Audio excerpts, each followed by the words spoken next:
Ancient Greek history is usually presented as a parade of great thinkers, famous wars, and important ideas that changed everything forever. And technically, yes, all of that happened. But it happened very slowly, surrounded by long periods where people mostly stood around waiting for things to improve. Farmers worried about rain. Sailors worried about wind. City officials worried about paperwork they did not fully understand. Philosophers talked, but mostly to a small group of very patient listeners. Empires rose, but only after decades of administrative effort. And most people lived their entire lives without realizing they were inside something future historians would call important. This is ancient Greece without the urgency. The version where days repeat, routines settle in, and history moves at a pace that barely interrupts a nap. And before we let that quietly continue, you can subscribe if you'd like more long, calm history like this. And if you're listening right now, feel free to leave a comment with your city and the time. It's always interesting to see where these very uneventful stories end up. Chapter 1. When the world is still very quiet, get comfortable. Adjust the blanket. Let the room stay dim. Ancient Greece works best in low light, with nothing demanding attention. This is not a place that rushes. Long before anyone argued about democracy or logic or the nature of reality, people were already living in the Aegean world in a very practical way. They woke up when the light told them to. They slept when it went away. The land was rocky. The soil was thin. This was not an environment that encouraged ambition. It encouraged persistence. Early Greek communities were small and scattered. Villages sat near water when possible, or near land that could produce something edible without too much negotiation. People built houses from what they had, which was usually stone, mud, and patience. Roofs leaked, walls cracked. Repairs were ongoing and never fully complete. This was normal. Most work was agricultural, and most agricultural work involved waiting. Waiting for rain. Waiting for seeds to do something. Waiting to see if the goats had eaten something important again. There was no sense of progress as a concept. There was only survival, repeated annually. Tools were simple and familiar. Wooden plows scratched at the soil more than they shaped it. Sickles cut grain slowly. Grinding grain into flour took hours and never really got easier. Someone, usually several someones, did this every day. Knees hurt. Backs complained. Nothing was done quickly. And while that quietly carried on, trade existed in the background. Not dramatic trade. Just the movement of small amounts of goods from one place to another. Olive oil. Pottery. Dried fish. Someone always needed something they did not have. Someone else always had just enough to sell without missing it too much. Sailors learned early that the sea was not impressed by human schedules. Ships waited in harbors for winds that felt cooperative. When the wind arrived, everyone pretended this was the plan all along. Voyages took as long as they took. Delays were expected. Returning eventually was considered success. Time itself felt different. There were no clocks in the modern sense. Days were measured by light and shadow. Seasons were marked by work. Years blended together. If something happened 20 years ago, that was still recent enough to talk about. Religion existed everywhere but demanded very little urgency. Gods were present, but not especially reliable. Offerings were made carefully, not enthusiastically. Prayers were practical. Please let the harvest be adequate. Please let the child survive. Please let nothing unusual happen this year. Most people never traveled far. A nearby village might as well have been another country. News moved slowly and changed as it moved. By the time a story arrived, it was often less useful than it had been originally. And so early Greek life settled into repetition. Repair something. Repeat. There was comfort in this. Also exhaustion. Mostly both. As generations passed, some villages grew larger. Some gained walls. Some developed shared spaces where people argued mildly about things like water access and grazing rights. These were not debates about philosophy. These were debates about who moved a stone marker. Chapter 2. Learning to live with the land. The land did not change much, and neither did the people dealing with it. Hills stayed rocky. Valleys stayed stubborn. Coastlines continued to look inviting while offering very little forgiveness. Ancient Greece was not a place that rewarded optimism. It rewarded familiarity. Farming remained the center of life, even as communities slowly organized themselves into something more structured. Fields were divided by memory more than measurement. Everyone knew where their plot began because it had always begun there.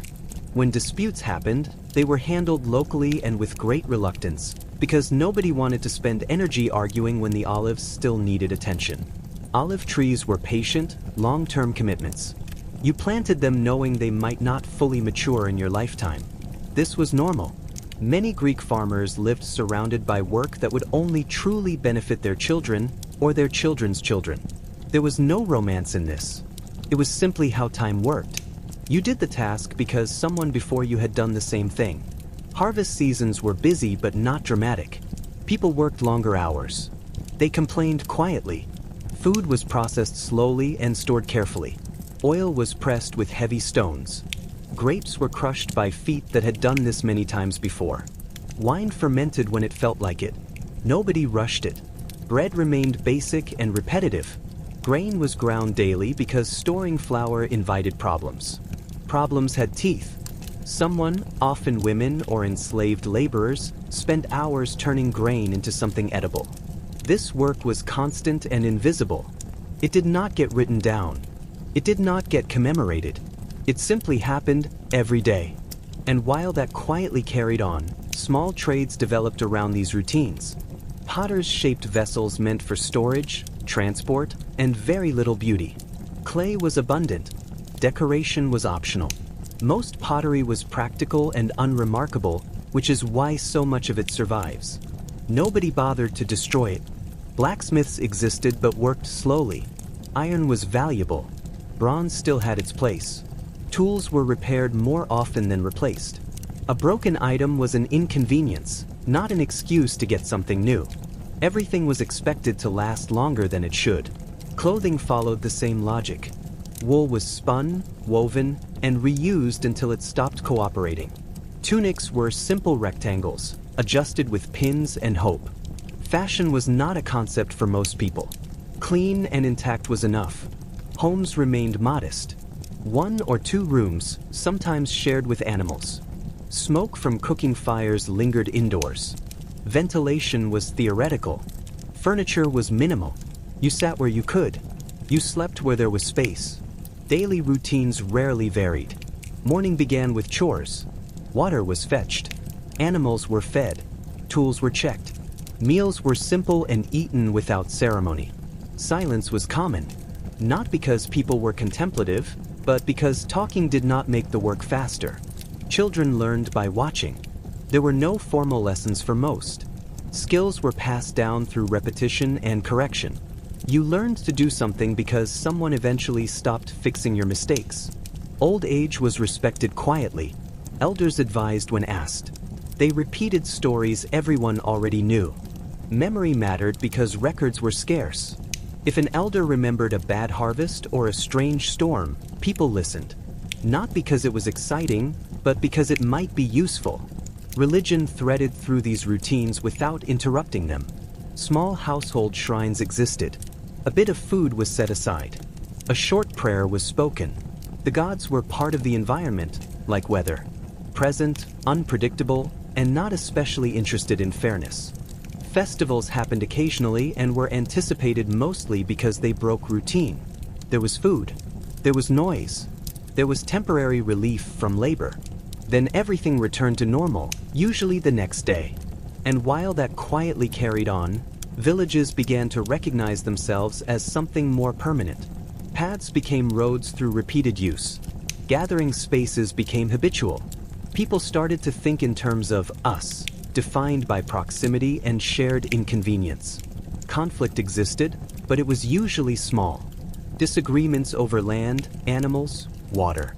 These were settled with negotiation, pressure, or patience. Violence was inefficient and risky. Nobody wanted to escalate if they could avoid it. The sea continued to tempt some away from the land. Fishing supplemented diets. Coastal trade offered opportunities that farming did not. Sailors accepted uncertainty as part of the job. Storms happened. Delays happened. Survival depended on knowing when not to leave. Chapter 3. Slowly becoming a place with rules. As communities grew, they did not suddenly become organized. They became complicated instead. More people meant more routines overlapping. More routines meant more chances for irritation. Someone blocked a path with a cart. Someone took water longer than necessary. Someone's goats wandered into the wrong place again. And now there were enough witnesses that ignoring it felt slightly harder. This is where rules began to appear. Not grand laws. Just agreements that hardened over time. This path is for walking.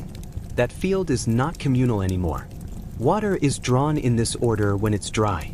Nobody celebrated these developments. They were tolerated. Leadership emerged in the same way. Slowly, reluctantly, and often temporarily. Someone who owned more land spoke more. Someone older was listened to longer. Someone who had resolved disputes before was asked again. Authority was practical, not inspiring. Early councils were informal gatherings. Men stood around, shifted their weight, and spoke without preparation. Decisions were reached by consensus or exhaustion. If everyone was equally unhappy, that usually meant it was fair. And while that quietly carried on, settlements began to see themselves as distinct places rather than collections of households. Names mattered more. Boundaries were discussed.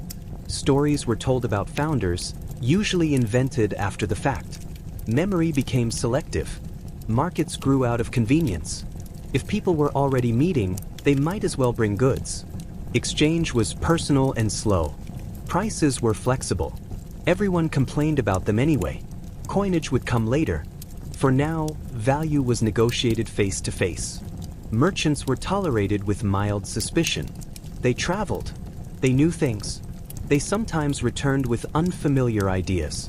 This was not always appreciated, but they also brought salt, metal, and stories that made long evenings pass more quickly. Craft specialization increased gradually. Some people became known for one thing: making sandals, shaping pots, repairing nets. This was not prestigious. It was useful, and usefulness was respected in a quiet way. Enslaved labor became more common as societies stratified. Enslavement was not discussed as a moral issue. It was discussed as a practical one. People were acquired through debt, war, or inheritance. Their labor blended into daily life. Their presence was normalized. Households grew more complex. Extended families lived together. Roles were defined by age, gender, and habit. Privacy was limited. Everyone knew everyone else's business and pretended not to. Women's labor held households together. Cooking, weaving, childcare, water, fuel. These tasks were constant and undervalued because they were constant. When done well, they were invisible. When not done, everything collapsed. Children contributed early. Caring, watching, fetching. Their work was small but necessary. Play happened in the margins, often involving the same tools adults used, just smaller and less effective. Religion became slightly more structured as communities did. Temples began as modest spaces. Altars were simple. Priests were locals performing part-time duties. Rituals were repetitive and precise. Mistakes were corrected quietly. Festivals expanded, not because people needed joy, but because coordination had improved. Shared calendars emerged. Everyone agreed when something would happen, and then it happened. This was considered impressive. And while that quietly carried on, writing entered daily life in limited ways. Records were kept. Names were listed. Transactions were marked. Literacy remained rare. Most people trusted memory more than marks. Those who could write gained subtle influence. Not dramatic power, just the ability to point to something and say it had been agreed upon. This settled arguments efficiently. Timekeeping became slightly more formal. Days were still days, but events were scheduled. The idea of punctuality existed loosely. Arriving roughly when expected was sufficient. Trade networks expanded outward. Goods moved farther. Information moved with them. Some places became known for specific products. Reputation mattered. Quality was discussed. And yet, for most people, daily life remained unchanged. Repair. Repeat. The presence of rules did not lighten labor. It just clarified expectations. Social inequality became more visible. Some families accumulated land. Some lost it. Debt tied people together uncomfortably. Obligations were inherited. Mobility was limited. Disputes now had procedures. Appeals existed. Outcomes were recorded. Justice was slow and imperfect, but recognizable. This was progress, technically. And while that quietly carried on, the seeds of later political systems were being planted without ceremony. Assemblies met. Decisions were made. Power circulated among a small group of familiar faces. No one believed they were inventing anything timeless. They were just trying to keep things from falling apart. The city-state, in its earliest form, was not glorious. It was a compromise, a collection of habits reinforced by agreement and fatigue. Life continued at the same pace. The land still dictated most outcomes. The sea still ignored human plans. Gods still required attention but offered no guarantees. Ancient Greece was becoming something recognizable, but it still felt ordinary to the people living there. That was the point. Nothing had happened suddenly. Everything had taken time. And time, as always, was abundant. Chapter 4. Work that fills the day and nothing else. By the time the city-state felt established, work had settled into categories that everyone understood without ever writing them down. You knew what kind of person you were by what you did most days. And what you did most days rarely changed. Most labor began early, not because people valued productivity, but because daylight was available and would eventually leave. Farmers were already awake before the sun fully committed to the sky. Animals needed attention whether the day felt promising or not. Fields did not care about moods. Agricultural routines were repetitive to the point of dullness. Dig, clear stones. Adjust irrigation channels that never quite stayed adjusted. Inspect plants that mostly looked the same as yesterday. Any variation was noticed immediately and discussed quietly. Too dry. Too wet. Not enough growth. Too much growth in the wrong places.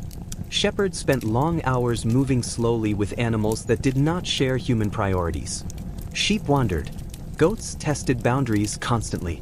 The work involved walking, watching, and waiting. Conversations happened with other shepherds when paths crossed, and then ended just as naturally. Fishing followed its own rhythm. Nets were repaired more often than they were used.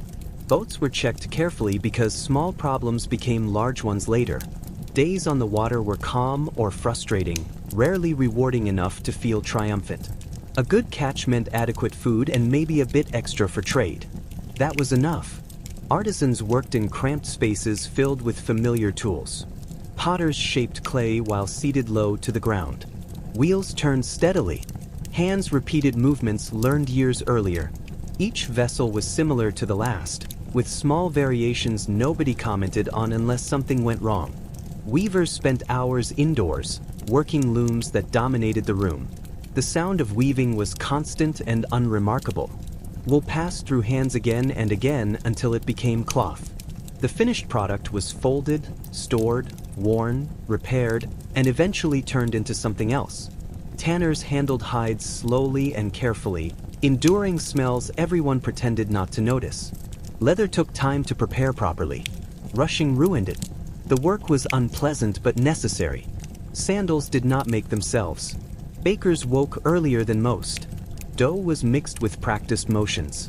Ovens were heated gradually. Bread came out dense and familiar. People lined up without enthusiasm, exchanged grain or coins, and left. No one praised the bread.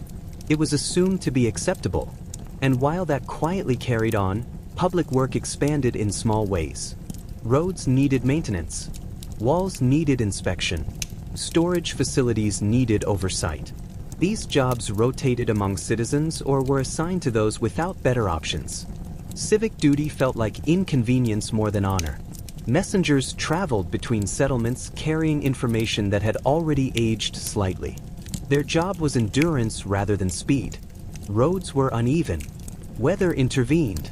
Messages arrived when they arrived. Scribes worked slowly, recording transactions and decisions in careful script. Mistakes were corrected with irritation. Writing materials were valuable. Nothing was wasted. Documents were stored with cautious optimism about their future usefulness. Teachers existed, but education was informal. Boys learned letters if their families could afford it. Lessons happened at home or in small groups. Memorization mattered more than understanding. Most learning still happened through observation. Medical practitioners offered advice that varied in effectiveness. Treatments involved herbs, rest, and patience. Illness was accepted as part of life. Recovery was welcomed but not expected. Doctors were respected cautiously. Entertainment was minimal and repetitive. Music happened at gatherings. Stories were told by people who had told them before. Plays existed, but attendance depended on circumstance. Most evenings were quiet. Meals followed routine. Bread, olives, cheese, occasionally fish. Meat was rare and not particularly missed. Eating was functional. Food fueled the next day's work. Social hierarchy was visible but rarely discussed. Some people worked less physically. Some worked more. Everyone noticed. Complaints stayed private. Enslaved people performed much of the labor that allowed others to participate in civic life. Their routines mirrored those of free laborers, just without choice. Their presence was constant and normalized. Their individual stories were rarely recorded. Women managed households with efficiency born of necessity. Their work filled entire days without pause. Organization was mental rather than written. Supplies were tracked by memory. Schedules adjusted constantly. Children grew into these roles gradually. Tasks increased as bodies allowed. Responsibility arrived quietly. Childhood ended without announcement. And while that quietly carried on, religious obligations continued alongside work. Sacrifices were prepared. Processions organized. Festivals planned. These events required labor too, often more than daily routines. Priests coordinated rituals while maintaining ordinary lives. Sacred and mundane overlapped comfortably. A man could oversee a sacrifice in the morning and inspect his fields in the afternoon. Public spaces hosted meetings that felt repetitive to participants. Speeches were made. Arguments recycled. Decisions delayed. Attendance was uneven. Interest varied. Time passed without urgency. Days resembled each other closely. Change happened gradually enough to be overlooked. Work filled the day and then it ended. Rest followed without ceremony. Sleep arrived easily for those whose bodies were tired in familiar ways. Life continued like this for years, decades, generations. People aged into their routines and eventually out of them. Chapter 5. Days governed by habits rather than plans. By the time routines had fully settled in, most people no longer thought of their lives as a series of choices. They thought of them as sequences. One thing followed another because it always had. Planning existed, but only in the loosest sense. You planned to plant when the season arrived. You planned to harvest if things went well. Anything beyond that felt optimistic. Mornings began quietly. Not peacefully, just quietly. Doors opened. Smoke rose. Someone coughed. Someone else complained about a joint that had not worked properly in years. The day started whether anyone felt ready or not. Water remained a daily concern. Wells were shared. Springs were protected. Carrying water shaped posture and patience. Conversations happened while waiting. Sometimes gossip moved faster than the buckets. Sometimes it did not move at all. Bathing was occasional and functional. Cleanliness meant removing the worst of the dirt, not achieving freshness. Public baths existed in some places, but for many, washing meant cold water and brief discomfort. No one lingered. Meals were predictable. Breakfast was minimal or skipped entirely. Work mattered more. Midday brought a pause, often brief. Evening meals gathered households together. Food was shared evenly, or as evenly as circumstances allowed. Complaints were internal. Markets operated on schedules everyone knew without needing reminders. Vendors arrived early. Stalls were arranged. Goods were displayed with little concern for presentation. Buyers examined items closely, touched everything, asked questions they already knew the answers to. Negotiation was expected. Prices shifted based on familiarity, mood, and necessity. Haggling was not aggressive. It was ritual. Both sides participated because that was the process. And while that quietly carried on, public life unfolded in predictable patterns. Assemblies were announced. Attendance varied. Some people went out of obligation. Others went to be seen. Many did not go at all. Speeches were delivered in measured tones. Interruptions happened. Applause was rare. Decisions were postponed frequently. When outcomes finally arrived, they were often anticlimactic. Courts heard cases that involved property, debt, and behavior that had irritated someone enough to seek resolution. Testimony relied on memory. Witnesses contradicted each other calmly. Verdicts satisfied no one completely. Punishments, when assigned, focused on compensation or exclusion. Extreme measures were avoided when possible. Stability mattered more than strict fairness. Social relationships were layered and enduring. Friendships formed slowly and lasted a long time. Enmities did the same. Everyone remembered small slights. Forgiveness was selective. Hospitality was expected but limited. Guests were welcomed, fed adequately, and asked questions that were polite but cautious. Strangers were interesting but also inconvenient. Marriage was practical. Matches were arranged with attention to property and alliance. Affection developed later or not at all. Expectations were modest. Stability mattered more than happiness. Childbirth was common and risky. Outcomes varied. Families adjusted quietly. Life continued regardless. Grief existed but did not pause the household for long. Aging happened visibly. Bodies slowed. Responsibilities shifted gradually. Older individuals supervised more and did less. Advice was offered whether requested or not. Death was frequent enough to be familiar. Funerary practices were simple. Bodies were prepared by family members. Ceremonies were brief. Mourning followed custom rather than emotion. Religion marked these moments without overwhelming them. Rituals provided structure. Explanations were offered but rarely questioned deeply. The gods were acknowledged and accommodated. And while that quietly carried on, artistic expression existed alongside daily life. Not as escape, but as continuation. Songs were sung while working. Patterns were woven into cloth. Stories were told again because they were known. Philosophical thinking began to appear in some places, but it was not widespread. A few individuals asked broader questions. Most people did not notice. Ideas moved slowly and reached few ears. Those who did engage in thought often did so casually. Conversations happened while walking or eating. Conclusions were tentative. Certainty was rare. Education remained limited. Literacy spread unevenly. Written records increased but did not dominate. Oral memory retained its importance. Trade connected distant regions in fragile ways. Goods traveled slowly. Information degraded along the way. Misunderstandings were common.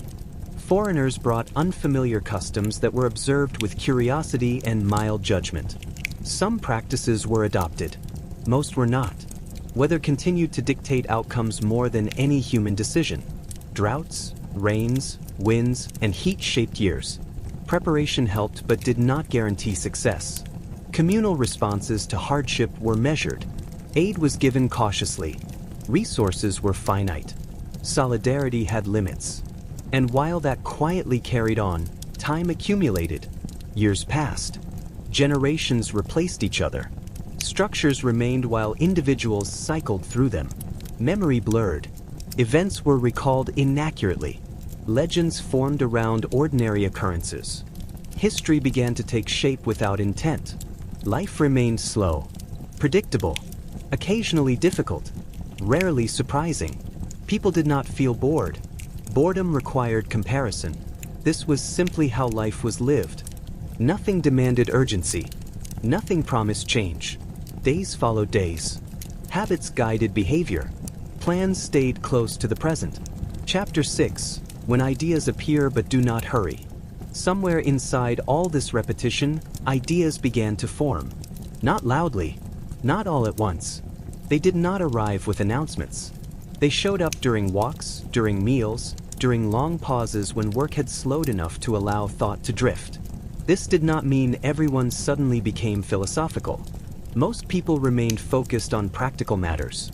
Fields still needed tending. Nets still needed mending.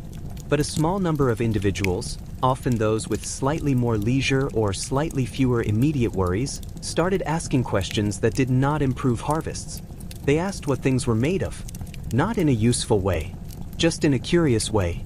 They wondered why seasons repeated, why the stars moved the way they did, why some rules felt necessary and others felt arbitrary. These questions did not interrupt daily life. They floated alongside it.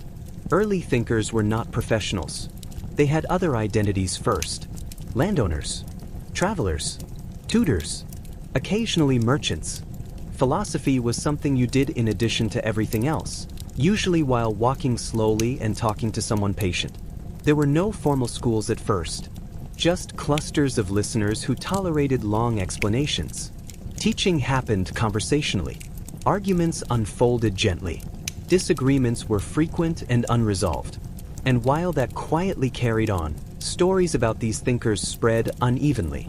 A man in one city was said to believe everything came from water. Another suggested it was air. Someone else proposed numbers. None of this caused immediate disruption. It was discussed and then set aside. Most people never heard these ideas. Those who did often found them interesting but unnecessary. Knowing what the world was made of did not fix broken tools or ease back pain. Public spaces accommodated these discussions without prioritizing them. A conversation might happen near a gymnasium or in the shade of a portico. Passers-by listened briefly, then moved on. Language adapted slowly. New terms appeared. Definitions were argued over. Precision increased, but never enough to eliminate confusion. Everyone understood things slightly differently. Writing began to play a larger role in preserving ideas, but texts were scarce and fragile. Copies were made by hand. Errors accumulated. Meanings shifted. Memory still carried much of the burden. And while that quietly carried on, politics continued in its familiar rhythm. Assemblies met. Decisions were made. Leaders rotated. Philosophical ideas occasionally influenced arguments, but rarely determined outcomes. Citizens valued persuasion over truth. A convincing speech mattered more than a correct one. Rhetoric became a skill. Those who spoke well were listened to longer. Training in speech developed informally. Young men practiced arguments. Teachers offered guidance. Exercises were repeated. Improvement was gradual. Law evolved alongside this. Codes were refined. Procedures clarified. Precedents accumulated. Justice remained imperfect, but it followed recognizable patterns. Those excluded from political life continued their routines unaffected. Enslaved people worked. Women managed households. Foreign residents contributed economically without formal voice. Philosophical discussions did not challenge these structures directly. They existed in parallel. Thought moved more slowly than labor. Religion adjusted subtly. Some thinkers questioned traditional explanations. Others reinterpreted them. Most people continued rituals unchanged. Belief was flexible when it needed to be. Festivals incorporated new elements without discarding old ones. Hymns varied slightly. Stories gained additional layers. Continuity mattered more than consistency. Education expanded modestly. More families sought instruction for their sons. Literacy increased among a narrow group. Reading and writing remained tools, not gateways. Libraries did not exist as institutions yet. Texts were personal possessions. Knowledge moved with people. When someone traveled, ideas traveled with them.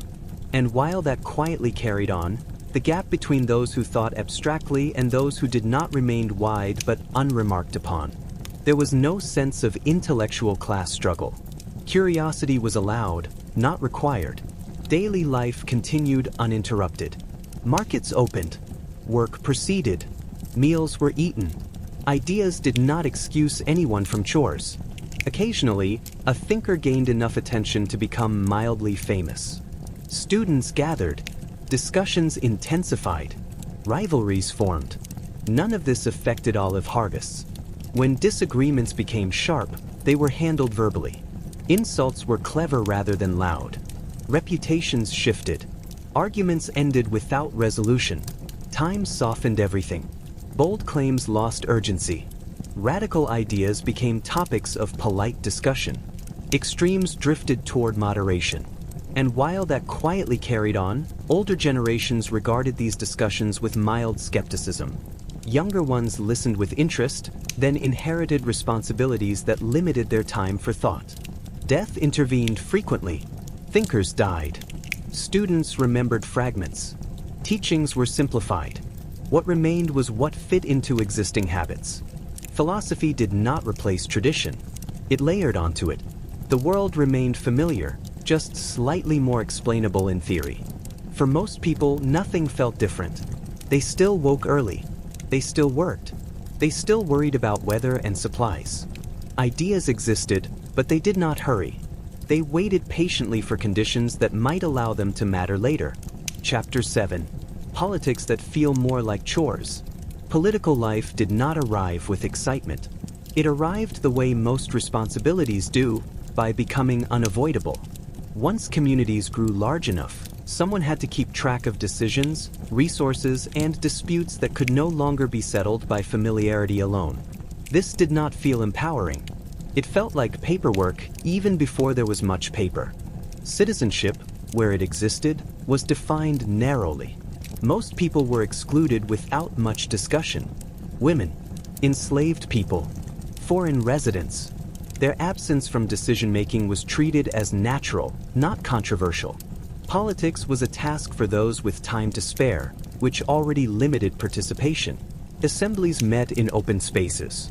Attendance depended on weather, mood, and whether there was work that felt more urgent. Some days were crowded. Others were sparse. No one kept strict records of who showed up consistently.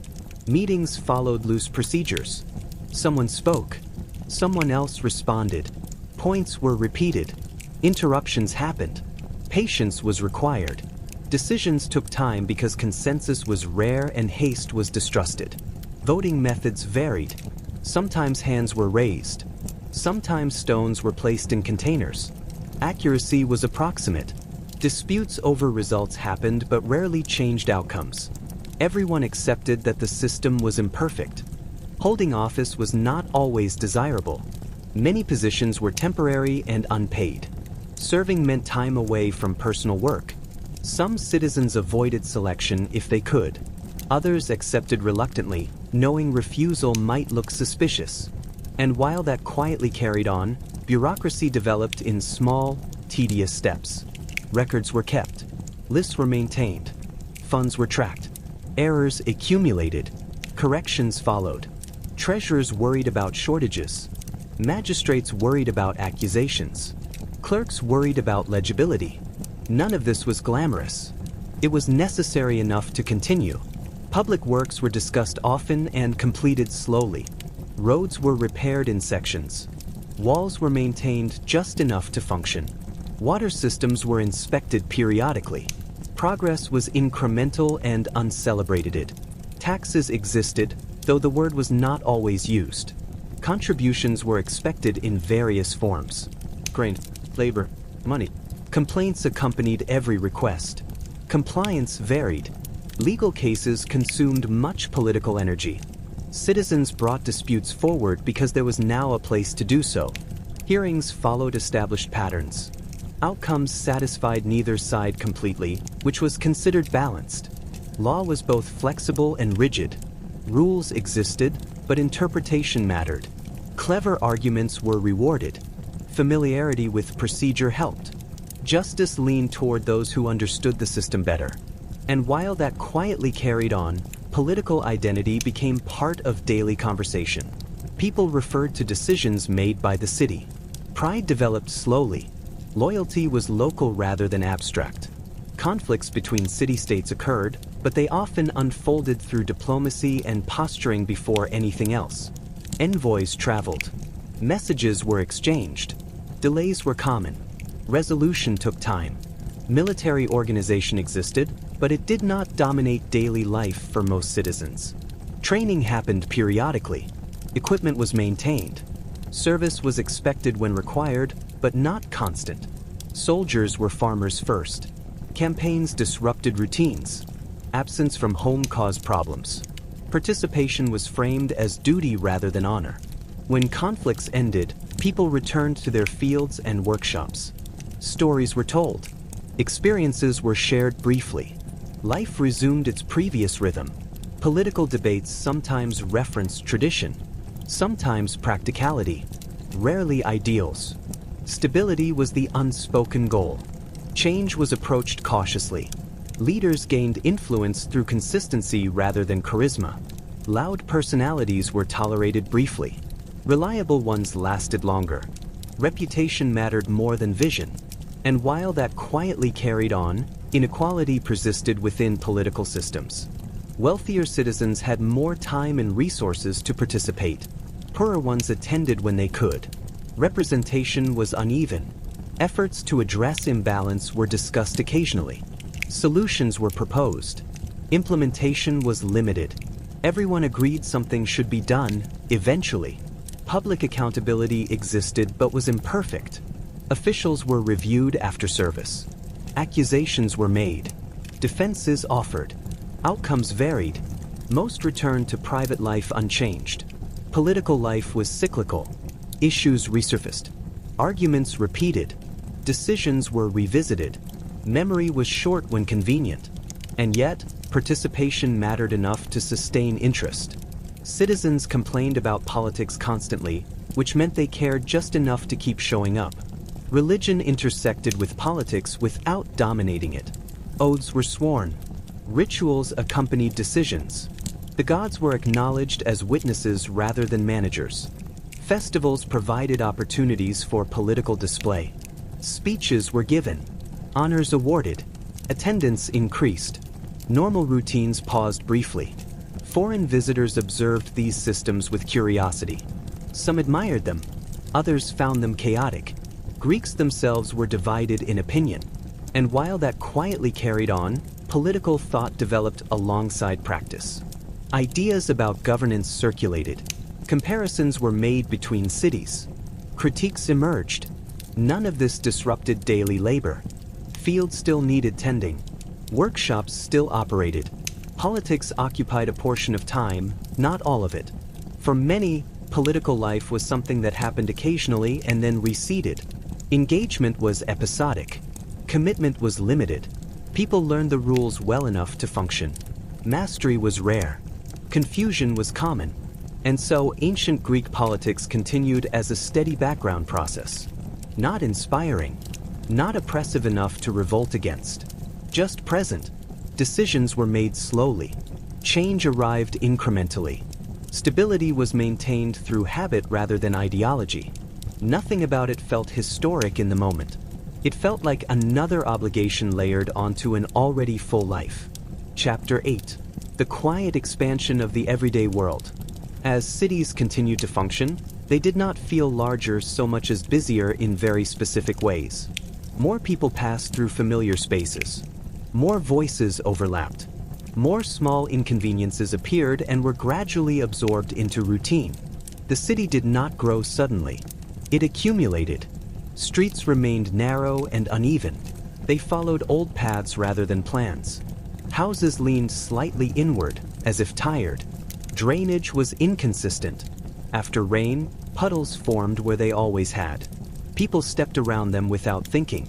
Public spaces took on layered purposes. A square used for assemblies also hosted markets. A shaded colonnade served as shelter, meeting place, and shortcut. Usage shifted by time of day rather than by design. Shops opened early and closed when light faded. Merchants arranged goods in familiar patterns. Customers knew where to go. Conversations repeated daily. Prices fluctuated subtly. Complaints remained constant. And while that quietly carried on, specialization increased further. Some individuals became known not just for a trade, but for a specific task within it. One potter shaped handles better than anyone else. Another focused on lids. Cooperation emerged without formal agreement. Workshops passed down through families. Tools were inherited along with habits. Apprentices learned by observing mistakes. Progress was slow. Competence was expected eventually. The presence of foreigners became more noticeable in larger cities. Traders from distant regions settled temporarily or permanently. Accents varied. Customs differed slightly. Tolerance existed as long as behavior remained predictable. Language absorbed these interactions. Loanwords appeared. Meanings shifted. Communication remained functional. Misunderstandings were resolved through repetition and gesture. Housing density increased. Extended families shared limited space. Noise traveled easily. Privacy became scarce. People adjusted expectations downward. Sanitation was basic. Waste was removed periodically. Smells were accepted as part of life. Complaints were quiet and resigned. Health issues were common. Minor injuries lingered. Chronic pain was normal. People adapted their movements. Assistance was informal. Community care existed within limits. And while that quietly carried on, festivals offered minor interruptions to routine. Food was prepared, clothing adjusted, spaces cleaned. Processions moved predictably. Music and chanting occurred at scheduled times. Everyone knew what to expect, and expectations were modest. Divination and omens were observed but did not dominate behavior. Birds, entrails, or natural phenomena were noted. Interpretations were recorded and discussed. Outcomes were acknowledged but rarely seen as urgent. Practical life proceeded independently of these observations. Sacrificial animals were selected, offered, and consumed systematically. Ritual procedure mattered more than sentiment. The purpose was habit, reassurance, and adherence to precedent. Consequences were accepted quietly, as with any other aspect of daily life. And while that quietly carried on, communal rituals reinforced social cohesion. People interacted in structured settings. Roles were distributed.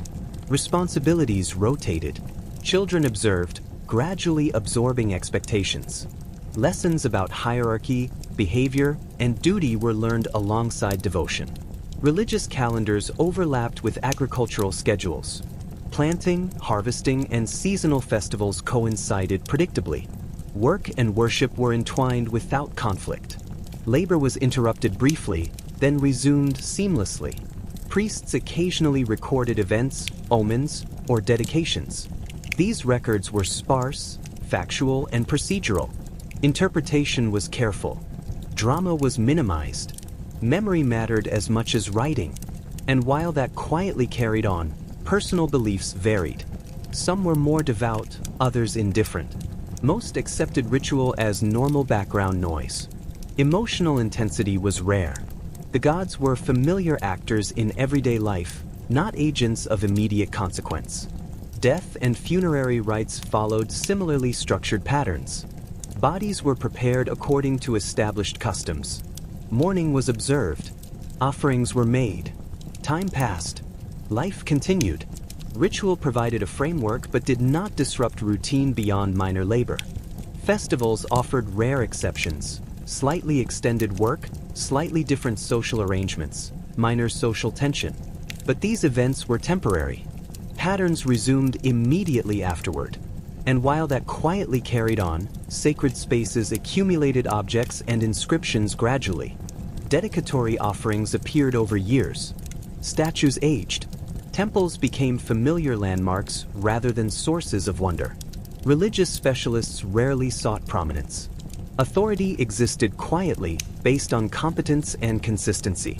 Ritual competence mattered more than charisma. Participation mattered more than belief. And while that quietly carried on, the rhythm of life, work, rest, family, and community persisted alongside ritual. Life adjusted to accommodate rather than be defined by religious observance. Time remained steady. Labor repeated. Seasons cycled. Generations observed, inherited, and perpetuated ritual patterns. Nothing in daily religious practice demanded drama or urgency. It existed as a quiet, predictable backdrop. People performed duties. Children watched. Priests officiated. Festivals occurred. Chapter 12. Travel, communication, and the slow movement of news. Movement between places in ancient Greece was gradual, deliberate, and often inconvenient. Roads were uneven and dusty, worn by wheels, animals, and feet. Travelers adjusted their pace to the limitations of terrain, weather, and available provisions. Nothing hurried. Merchants, messengers, and occasional visitors moved predictably. Journeys were planned according to daylight, rest stops, and water sources. Travel took longer than one might expect today, and delays were routine rather than exceptional. A trip that arrived eventually was considered successful. And while that quietly carried on, information traveled alongside people and goods. Letters, oral messages, and personal reports moved slowly from one city to another. Accuracy was approximate. Facts were altered slightly in transmission, intentionally or otherwise. Misunderstandings were normal and rarely alarming. Communication relied heavily on memory. Messengers repeated information. Listeners interpreted it based on prior knowledge. Confirmation was sought when convenient but not urgently. Errors were corrected gradually, if at all. Ports facilitated maritime movement, but conditions were variable. Winds, tides, and storms dictated schedules more than plans. Ships departed when possible, not when necessary. Sailors measured success by eventual arrival rather than efficiency or speed.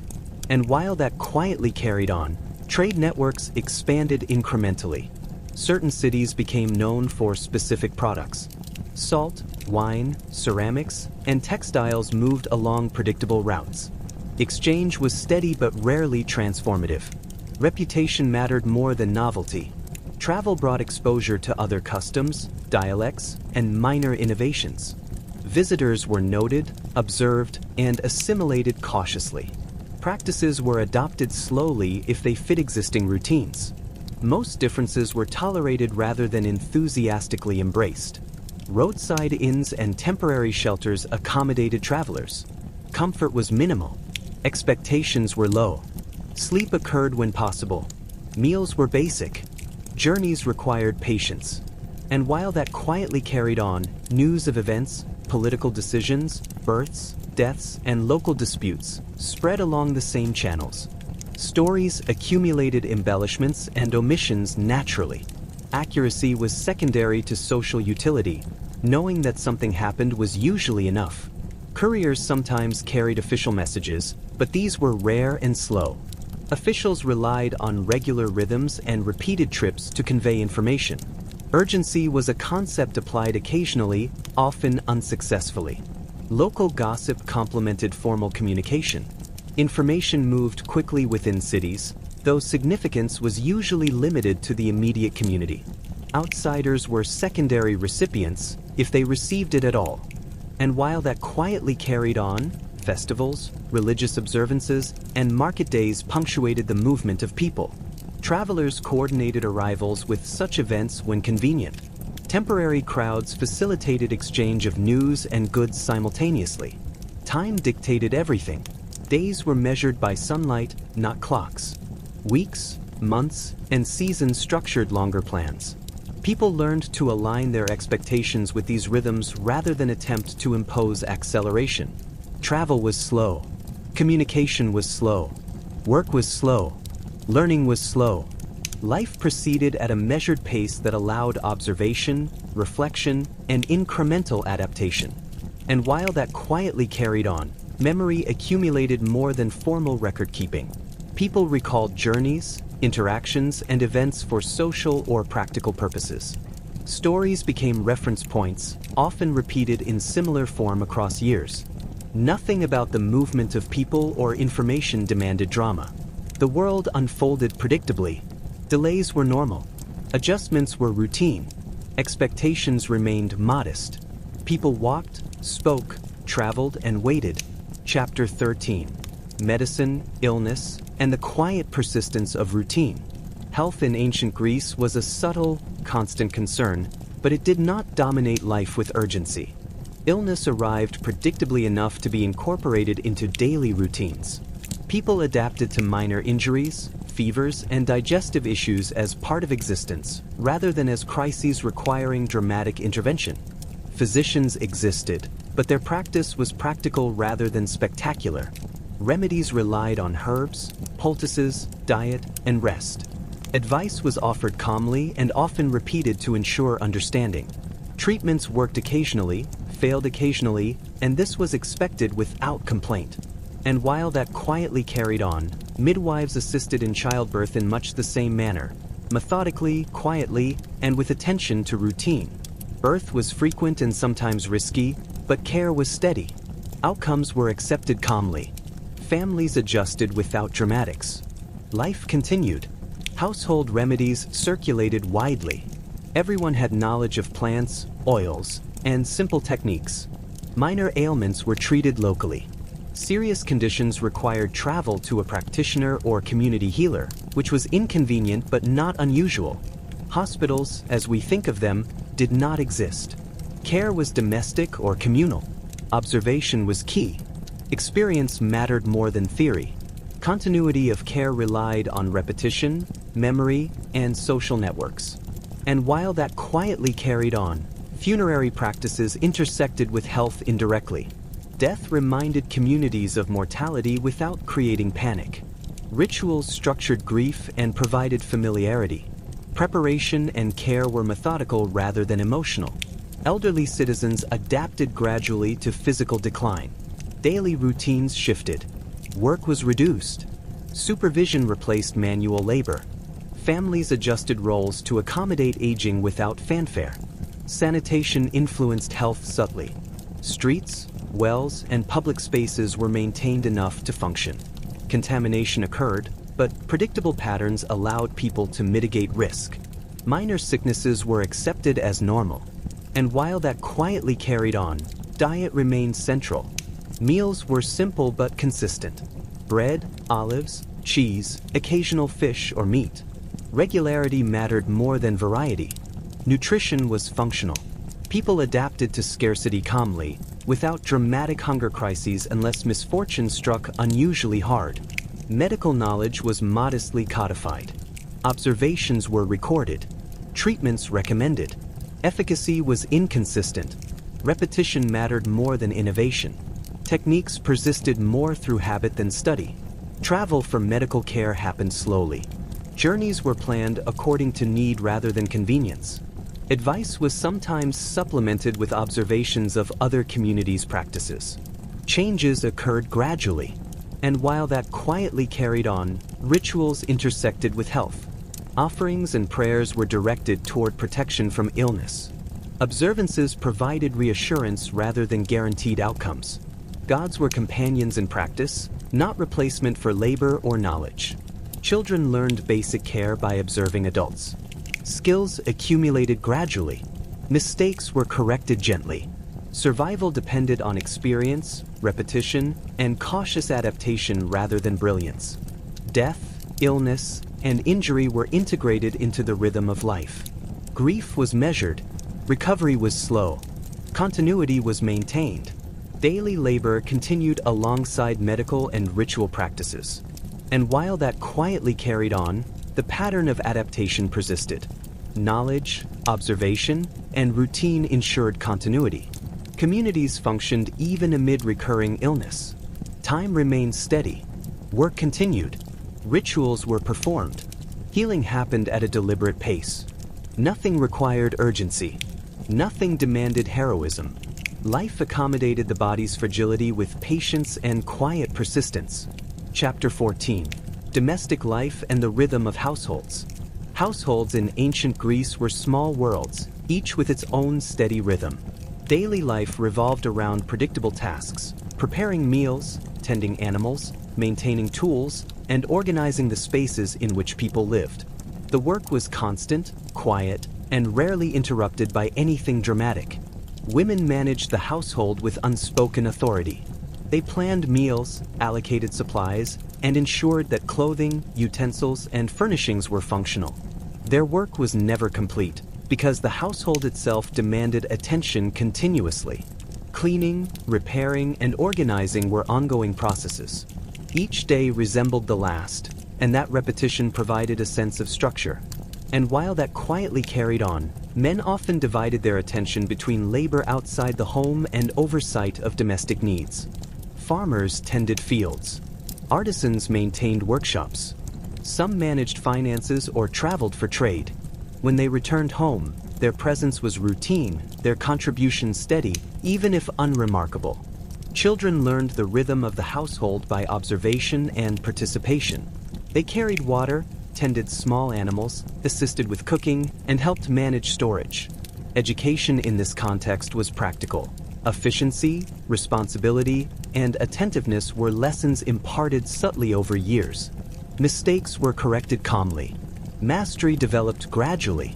Food preparation occupied significant portions of the day.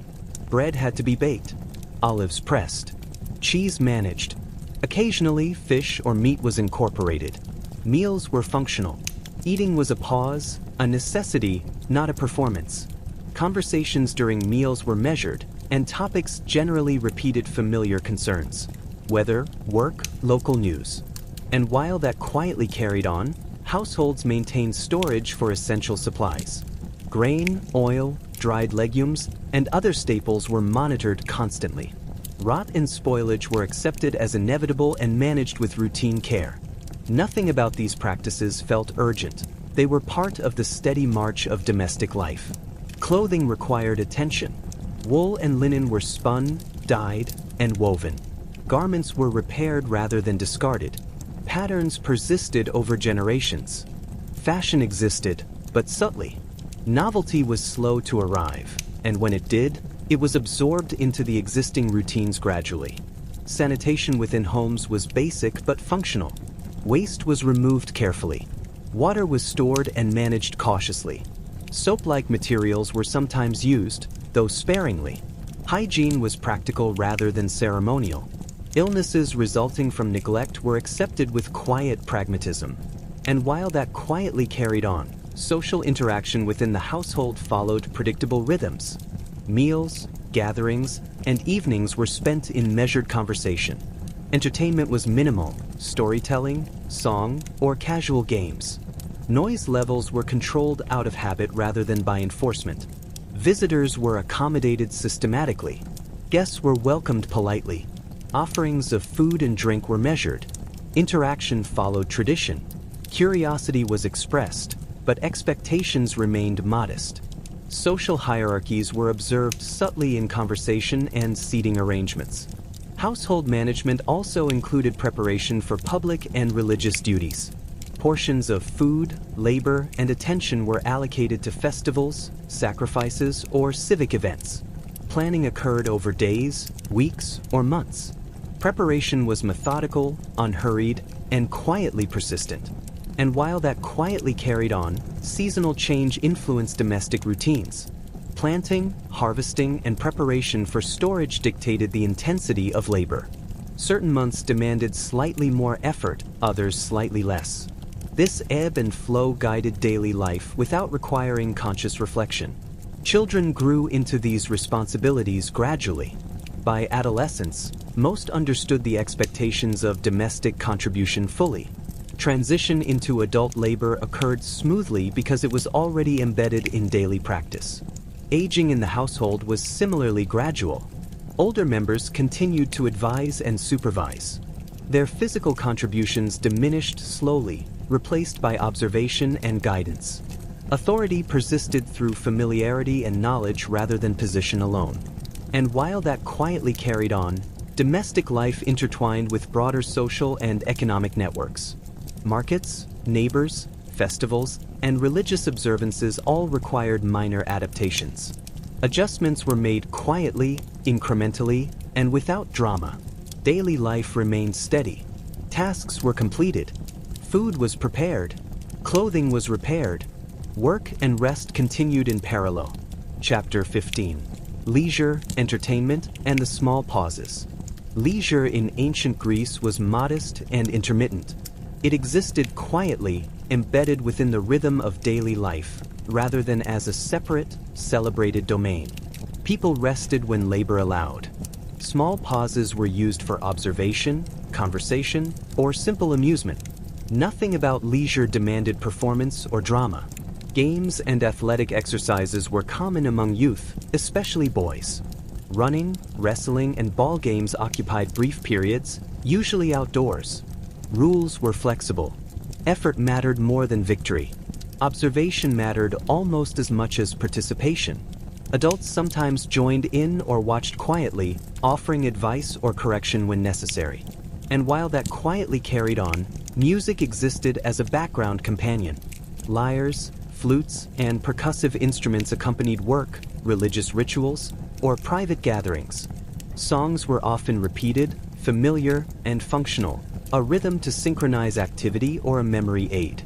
Novel compositions were rare and adopted slowly, if at all. Storytelling persisted as both education and amusement.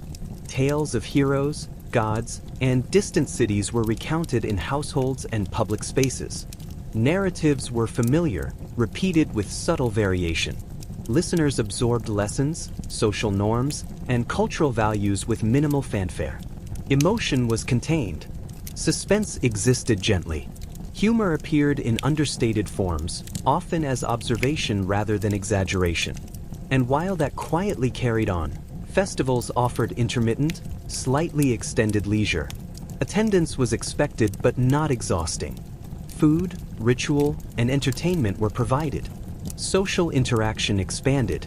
These occasions temporarily disrupted routine, but only enough to be interesting, not overwhelming. Afterwards, normal patterns resumed. Visits to theaters, when they occurred, were structured. Plays were performed with measured pacing. Audiences followed the action attentively but without overt excitement. The emphasis was on comprehension and participation in cultural continuity rather than thrill. Attendance was regular, but reactions were calm. Board games and simple puzzles existed within households. These provided mental engagement. Winners were noted, but disputes were resolved calmly. The activity was valued for mild stimulation and interaction rather than competition. And while that quietly carried on, observation and reflection formed a subtle pastime. People noted seasonal change, animal behavior, or minor details of the landscape. Insights accumulated slowly. They were shared in conversation, influencing routine adjustments incrementally.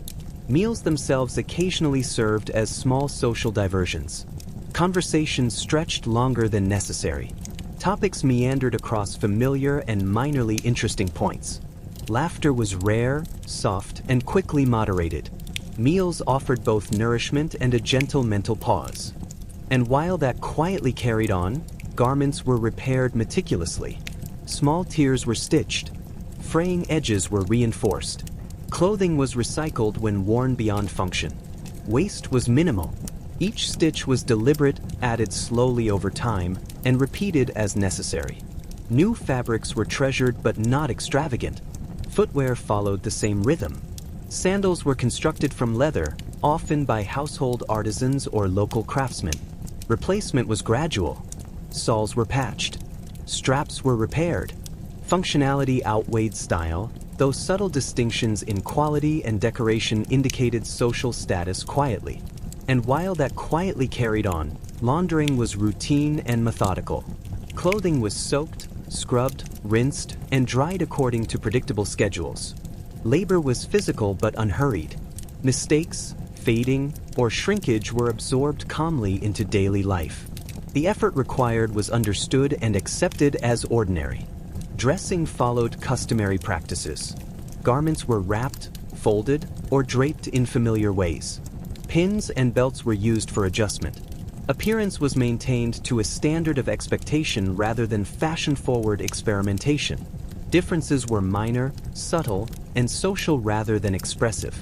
And while that quietly carried on, workshops specializing in weaving or tailoring operated on steady schedules. Apprentices learned slowly, observing techniques, repeating motions, and gradually refining skill. Mastery required patience, attention, and time. Innovation occurred incrementally, often through practical necessity rather than inspiration. Social distinctions were communicated through textiles and clothing, but subtly. A finer weave or slightly richer dye might indicate status.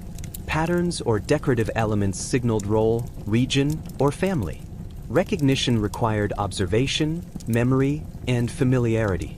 Dramatic display was rare. And while that quietly carried on, storage of clothing was practical. Garments were folded, hung, or stacked carefully. Seasonal rotation was common. Families managed their inventories over years. Children learned to handle, maintain, and respect clothing gradually, absorbing these habits as part of routine domestic life. The arrival of new materials, imported silk, rare dyes, or exotic cloth, was slow and incremental. They were noticed, evaluated, and integrated cautiously.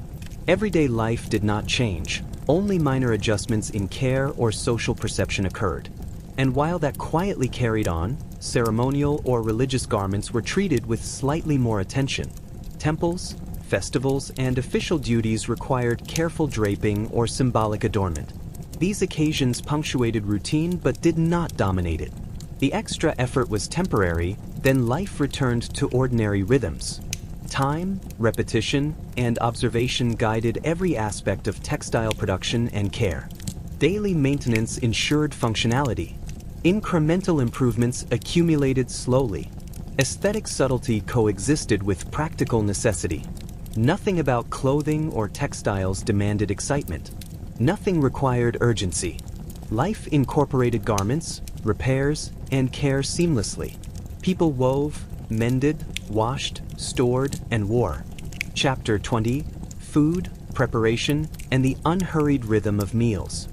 Food in ancient Greece was routine, modest, and prepared with steady attention rather than flourish. Meals occurred predictably, timed by daylight and labor cycles. Most households consumed grains, legumes, olives, cheese, and occasional fish or meat. The emphasis was on sustenance, repetition, and careful preparation rather than variety or novelty. Bread was central. Wheat or barley was ground into flour, mixed, kneaded, and baked in small household ovens or communal baking spaces. The process required patience. Dough rested. Loaves were monitored. Baking was slow, deliberate, and repeated regularly. Each loaf was functional, nourishing, and familiar in shape and taste. And while that quietly carried on, meals were planned around the available ingredients and seasonality. Olives were pressed for oil. Cheese was monitored in storage. Vegetables were harvested at the right time. Fruit was consumed fresh or preserved. Fish and meat were incorporated occasionally based on local availability and preservation practices. Cooking occurred over open fires or simple hearths. Heat was regulated slowly. Ingredients were combined methodically. Spices were minimal, enhancing rather than transforming flavor. Recipes were passed down through repetition. Creativity existed, but subtly, within the constraints of routine and practicality. And while that quietly carried on, preparation involved the entire household. Children assisted by fetching water, chopping, grinding, or stirring. Women oversaw cooking and meal assembly. Men contributed when available. Tasks were distributed according to habit, capability, and social expectation. Everyone understood their role without need for instruction beyond observation. Meals were consumed with the same deliberate rhythm. Eating was calm, functional, and social in measured doses. Conversation accompanied food, but rarely strayed from familiar topics: weather, work, local events, and minor gossip. Laughter was soft and infrequent. Meals were both nourishment and structured pause in daily labor. And while that quietly carried on, storage and preservation remained essential. Grain was kept dry. Oil sealed and monitored. Cheese and other perishable items were maintained carefully. Spoilage was expected, managed, and integrated into planning. Inventory was updated gradually over days and weeks. Feasting occurred occasionally during festivals or religious observances. Portions expanded slightly. Special ingredients appeared. These deviations were temporary, noted politely, then ordinary consumption resumed. The pattern of life remained steady. And while that quietly carried on, Marketplaces reflected this rhythm. Food was supplied in measured, predictable quantities. Buyers arrived according to routine. Sellers displayed goods according to habit. Prices were stable, negotiation polite and gradual. The flow of produce, staples, and occasional luxury items matched daily, seasonal, and regional patterns. Agriculture supported this rhythm. Fields were tended methodically. Crops were rotated carefully. Irrigation, planting, and harvesting followed predictable cycles. Farmers learned to anticipate scarcity and abundance slowly over years. Planning required patience rather than ingenuity. And while that quietly carried on, knowledge of nutrition, flavor, and preparation accumulated gradually. Recipes and techniques were preserved through repetition and memory. Children learned by observing adults. Skill developed incrementally. Mastery was practical, measured, and functional. Nothing about food demanded drama. Hunger was moderate, supplies were managed, and minor failures were accepted. Daily labor, domestic responsibility, and social expectations continued alongside the preparation and consumption of meals. People ground, kneaded, cooked, stored, ate, and repeated. And ancient Greece, in its kitchens, fields, and marketplaces, persisted steadily, quietly, and unhurriedly, with food forming another essential layer in the calm, repetitive rhythm of everyday life. Chapter 21. Sleep, Rest, and the Quiet Passage of Nights. Sleep in ancient Greece was neither extravagant nor ritualized beyond necessity. It arrived predictably, with the setting sun, and concluded with the return of daylight. Beds were simple: wooden frames, straw-filled mattresses, and cloth coverings. Comfort existed, but modestly. There was no urgency, no pursuit of luxury, only the habitual requirement to rest and restore the body. Evening routines were calm and repetitive. Lamps or small oil vessels provided minimal light. Households tidied spaces, completed minor chores, and prepared clothing or tools for the next day. Work concluded gradually. Meals were consumed quietly. Conversation was subdued, measured, and familiar. And while that quietly carried on, children learned patterns of sleep and rest alongside adults. Observation taught them when to retire, how to settle, and the subtle rhythms of nighttime. Knowledge of comfort, modest as it was, passed gradually. Mistakes, restlessness, late rising, or disturbance were corrected gently and over time. Physical labor influenced sleep patterns significantly. Farmers, artisans, and laborers adjusted their nights according to exertion and weather. Exhaustion guided bedtime more than clocks or schedules. Rest occurred as part of the natural rhythm rather than as a separate ritual. And while that quietly carried on, communal life occasionally intersected with individual rest. Festivals, religious observances, or market nights introduced minor disruptions. People adapted slowly, incorporating these brief interruptions into the overall pattern of sleep and wakefulness. Life resumed without haste once events concluded. Beds and sleeping arrangements reflected social status and function. Families shared spaces when necessary. Privacy existed gradually, with children often near parents, extended households sharing rooms. Comfort was collective. Noise and movement were moderated naturally. Disturbances were absorbed quietly rather than dramatized. And while that quietly carried on, dreams occupied the quiet spaces of sleep. They were discussed infrequently, if at all, and rarely interpreted dramatically. Most were forgotten. Lessons about caution, habit, or observation were absorbed subtly if retained. Nighttime tasks persisted on occasion. Some work required attention under lamplight, mending, preparing tools, or guarding property.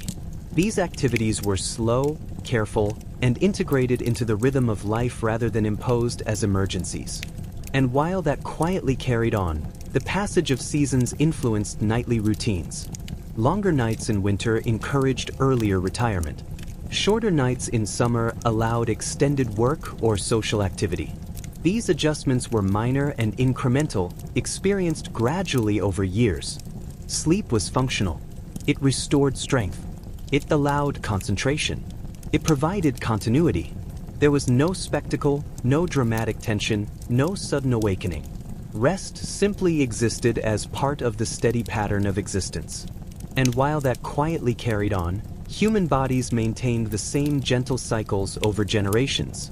Knowledge of these rhythms passed slowly, observed, practiced, and reinforced quietly through repetition.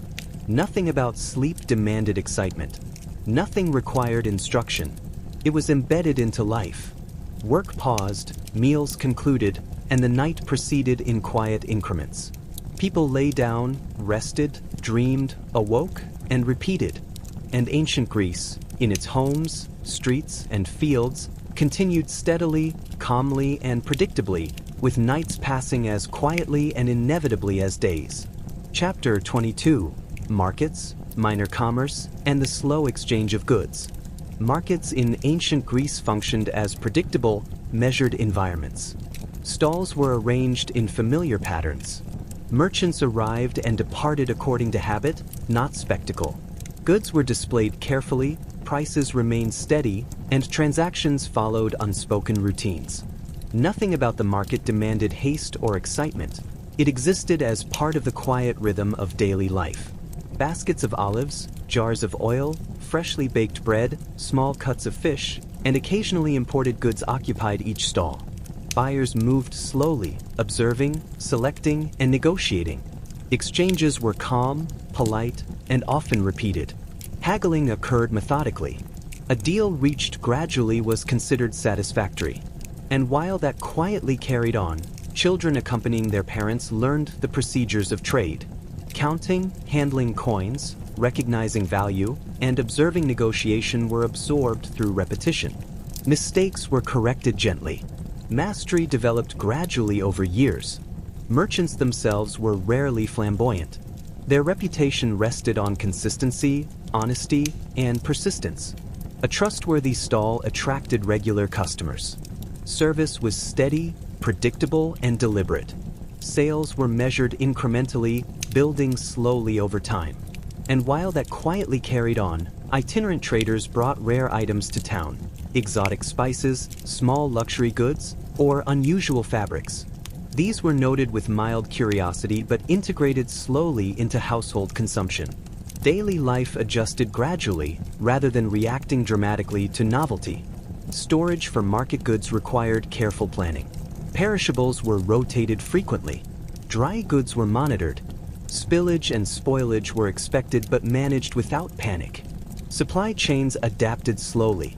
Inventory was updated as routine, not emergency. And while that quietly carried on, social interaction in the market was similarly measured. Conversations occurred over selection and exchange. Familiarity with merchants, neighbors, and local customs smoothed daily commerce. Social cohesion, subtly reinforced, persisted alongside material exchange. Preparation for market days was systematic. Households ensured goods were ready, packed, and transported at a pace dictated by habit and physical limitations. Labor was steady. Arrival, setup, and participation followed familiar sequences. Events were anticipated, not sudden or thrilling. And while that quietly carried on, minor disruptions, delays in delivery, shortage of a staple, or rain were absorbed gradually. Workarounds were implemented incrementally. Life adjusted without urgency. Expectation remained moderate. The rhythm of commerce extended beyond the market itself. Transportation along roads and waterways carried goods in stages, often taking days or weeks.